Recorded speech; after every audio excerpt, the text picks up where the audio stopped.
여러분, 지금 전 세계가 중동을 보고 비명을 지르고 있잖아요. 유가는 배럴당 110달러를 넘어서서 150달러까지 간다는 소리가 나오고 우리 환율은 1,500원을 찍내만해하며 난리가 났어요. 그런데 말이죠. 지금 트럼프 대통령이 이란을 공격하는 이 상황을 보면서 단순히 중동의 전쟁이라고만 생각하신다면 큰 오산이에요. 이건 사실 이란을 때려서 중국의 목줄을 죄려는 거대한 경제전쟁의 서막이거든요.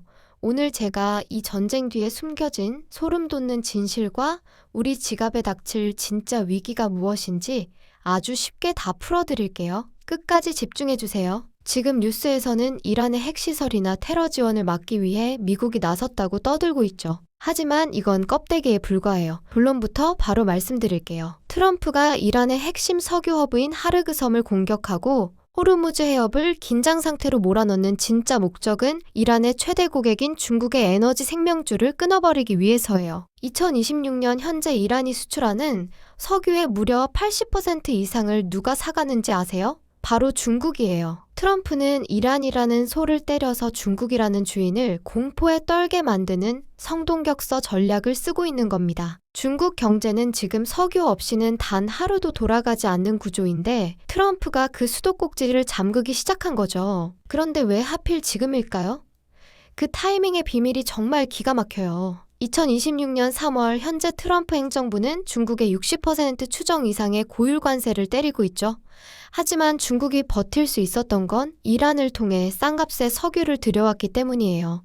트럼프는 깨달은 거죠. 관세만으로는 부족하다. 쟤들이 숨을 쉬는 에너지 산소통을 떼어내야 한다고요. 그래서 이란을 타격해 유가를 올리고 중국의 제조 원가를 폭등시켜서 중국 공장들이 스스로 문을 닫게 만들려는 계산이에요. 실제로 이란의 네트워크가 마비되고 하르그섬 인프라가 타격받으면서 중국의 원유 비축분은 급격히 줄어들고 있거든요. 이게 우리한테 무슨 상관이냐고요? 아주 직접적이에요. 지금 주유소 가보시면 기름값 무섭게 올랐잖아요. 산업연구원 보고서에 따르면 유가가 10% 오를 때마다 우리 제조업 생산비는 평균 0.7% 넘게 올라요. 특히 석유 제품이나 화학 분야는 6% 이상 폭등하죠. 이건 결국 우리가 마트에서 사는 물건값, 배달비, 전기료로 고스란히 돌아와요. 환율은 또 어떻고요? 전쟁 공포로 안전자산인 달러로 돈이 몰리니까 원화 가치는 뚝 떨어지고 수입 물가는 더 오르는 악순환이 시작된 거죠. 60세 이후 은퇴를 준비하시거나 이미 은퇴하신 분들께는 고정된 연금 가치가 깎이는 치명적인 상황인 셈이에요. 그럼 앞으로 어떻게 될까요? 세 가지 시나리오를 그려볼 수 있어요. 먼저 시나리오 A는 미국이 짧고 굵게 이란을 제압하는 경우예요. 이 경우 유가는 일시적으로 120달러까지 튀었다가 안정을 찾겠지만 미국 중심의 에너지 패권은 더욱 단단해지겠죠. 시나리오 B는 이란이 호르무즈 해협을 완전히 폐쇄하고 장기전으로 가는 거예요. 이때는 유가 150달러 시대가 오면서 전 세계적인 스태그플레이션, 즉 물가는 오르는데 경기는 죽는 최악의 상황이 닥쳐요.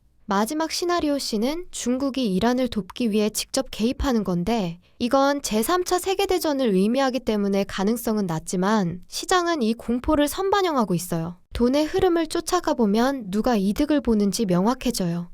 미국의 셰일가스 업체들과 방산기업들은 주가가 고공행진 중이죠. 반면 에너지를 전량 수입하는 우리나라나 일본, 그리고 트럼프의 타깃인 중국은 막대한 비용을 치르고 있어요. 트럼프는 이번 공격을 통해 중국의 손발을 묶는 동시에 미국의 에너지 주도권을 완벽히 굳히려는 겁니다.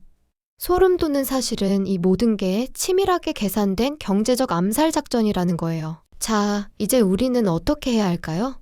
막연한 공포에 떨기보다는 냉정하게 자산을 지켜야 해요. 첫째, 유가와 환율의 변동성이 잦아들 때까지 현금 비중을 높이세요. 둘째, 금이나 달러 같은 안전자산을 포트폴리오의 일정 부분 채워두는 게 좋아요. 셋째, 에너지 가격 상승의 수혜를 입는 정유나 대체 에너지 종목을 유심히 살펴보세요.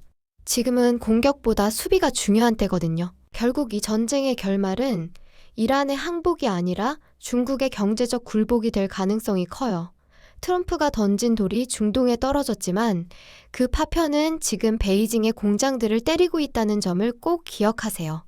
앞으로 한두 달 안에 발표될 외환 보유액, 수치나 유가지표를 보면 정부가 이 상황을 관리하고 있는지 아니면 밀리고 있는지 답이 나올 거예요. 제가 계속해서 이 흐름 추적해서 여러분께 가장 빠른 전략 전달해 드릴게요. 오늘 이야기 정리해 드릴게요.